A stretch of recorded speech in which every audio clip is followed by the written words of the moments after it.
জনম জনমের ভালোবাসা তোমার আর আমার, তোমার রূপ কথাতে আমি হব রাজকুমার, তোমার রূপ কথাতে আমি হব রাজকুমার। ফরিদপুর থেকে আসছি রাজকুমার দেখার জন্য। আমার কাছে শাকিব খানের প্রত্যেকটা ছবি অনেক ভালো লেগেছে। আমার কাছে মনে হয় এর আগে যে ছবিটা ছিল প্রিয়তমা এবং রাজকুমার, এই দুইটা আমার কাছে ফ্যান্টাস্টিক, অনেক ভালো লেগেছে। বাট আমি শাকিব খানের অনেক বড় একটা ফ্যান। 1, 2, 3 ঢাকায় জমি জিতে নিন 100% ক্যাশব্যাক সহ 20 কোটি টাকার পুরস্কার। রাজকুমার দেখতে এসেছি, যেহেতু আমাদের বিনোদনের জায়গা খুবই সীমিত এবং এই ঢাকা শহরে এখন যে ছুটির দিন, এই দিনে আমরা বসুন্ধরাতে মুভি দেখতে এসেছি, রাজকুমার মুভি দেখতে এসেছি, শাকিব খানের মুভি।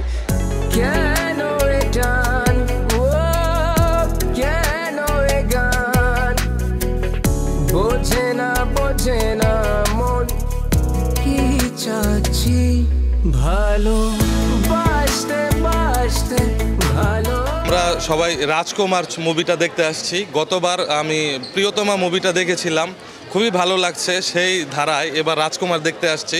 যতটুকু ছবি দেখেছি শাকিব খানের ছবি দেখেছি, আর এবারও আসছি আমি শাকিব খানের ছবি দেখার জন্য, এই রাজকুমার ছবিটি দেখার জন্য। এর আগে স্টার সিনেমাকে দেখেছিলাম আমি প্রিয়তমা, তো সেই ধারাবাহিকতা এখনও আসছে এটা দেখার জন্য। তো আমার কাছে মনে হয় যে না, আগের চেয়ে এটা আরও বেটার হবে। স্বপ্ন দেশের স্বপ্ন নয় রে, এটাই জন্মভূমি আমার, মনের দেশে সবাই রাজা, আমি একাই রাজকুমার। আজকে তো অবশ্য আসছি সাকিব খানের ছবিটা দেখার জন্য আর কি, মানে ফ্যান তো সাকিব খানের, ওনার ছবি দেখতে আসছি।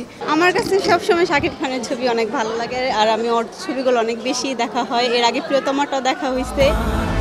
আমি